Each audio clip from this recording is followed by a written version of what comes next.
Capek itu bukan berarti lo produktif, lo cuma lagi buang-buang waktu.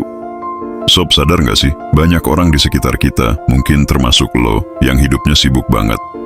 Dari subuh sampai tengah malam nggak berhenti gerak, tapi anehnya hidupnya ya gitu-gitu aja, nggak ada kemajuan besar. Itu karena mereka terjebak di mitos kalau semakin banyak usaha, semakin besar hasil. Padahal faktanya, dunia nggak kerja kayak gitu. Ada aturan rahasia yang bilang kalau 80% hasil lo itu cuma datang dari 20% tindakan lo. Artinya, 80% hal yang lo lakuin seharian itu sebenarnya sampah, nggak berdampak. Di video ini, gue bakal tunjukin cara nemuin tuas rahasia lo, biar lo bisa stop jadi sibuk dan mulai jadi pemenang. Masalah utama kita adalah kita sering menghabiskan energi di 80% hal yang remeh. Balesin email nggak penting, rapat yang muter-muter, atau sibuk ngerapiin meja kerja padahal kerjaannya belum disentuh. Itu namanya prokrastinasi terselubung. Lu ngerasa kerja, lu ngerasa lelah, tapi lu nggak mendekat ke tujuan. Lu cuman lagi muter-muter di keramaian. Pemenang nggak kayak gitu. Dengar sob, pemenang itu nggak nyari keramaian, mereka nyari tuas. Mereka nyari satu titik yang kalau ditekan, bisa ngeruntuhin semua masalah. Gimana cara nemuin 20% tindakan yang paling berdampak itu? Coba lu lihat ke belakang. Dari semua yang lu lakuin bulan lalu, tindakan mana yang benar-benar bikin saldo lu naik atau skill lu nambah drastis? Pasti cuma sedikit kan? Mungkin cuma pas lu ketemu satu klien gede, atau pas lu fokus belajar satu skill teknis selama 2 jam tanpa distraksi.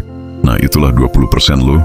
Tugas lu bukan nambah kerjaan baru, tapi memotong 80% hal remeh yang cuma bikin lu capek. Berani nggak lo bilang enggak buat hal-hal yang nggak ngasih dampak besar? Pemenang itu membosankan sob. Kenapa? Karena setelah mereka nemuin 20% yang berhasil, mereka bakal ngelakuin itu terus-terusan. Mereka mengulang yang terbukti. Nggak perlu banyak drama, nggak perlu banyak gaya baru. Kalau lo tahu jualan lewat video pendek itu efektif buat bisnis lo, ya udah, hajar terus di sana.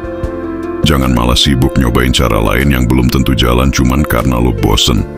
Fokus yang tepat itu ngebosenin di awal, tapi hasilnya bikin orang iri di akhir.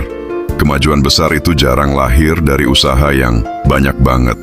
Kemajuan besar lahir dari fokus yang tepat banget. Lo mendingan kerja 3 jam tapi fokusnya kayak laser ke hal yang paling penting. Daripada kerja 12 jam tapi sambil buka YouTube, bales chat sambil ngelamun. Pikirin deh, kalau lu bisa motong waktu kerja lu jadi setengahnya tapi hasilnya malah 2 kali lipat. Bukannya itu hidup yang sebenarnya kita cari. Jangan bangga dibilang pekerja keras, banggalah dibilang eksekutor yang cerdas. Mulai besok, coba deh bikin daftar kerjaan. Terus coret 80% yang kalau nggak lu lakuin pun, dunia nggak bakal kiamat. Sisa 20% itu, kasih semua energi lu di sana. Ingat, setiap kali lu bilang iya ke hal remeh, lo sebenarnya lagi bilang enggak ke hal yang bisa ngerubah hidup lo. Jangan tukar masa depan lo cuma buat kelihatan sibuk di mata orang lain. Dunia nggak bakal nanya seberapa capek lo hari ini. Dunia cuma bakal nanya, hasilnya mana? Temukan 20% lo, potong yang remeh, dan gerak sekarang juga tanpa drama. Karena hidup ini terlalu singkat buat dihabiskan dengan sibuk tanpa hasil. Subscribe channel ini sebelum kehilangan jejak dan lo berhenti memahami dunia.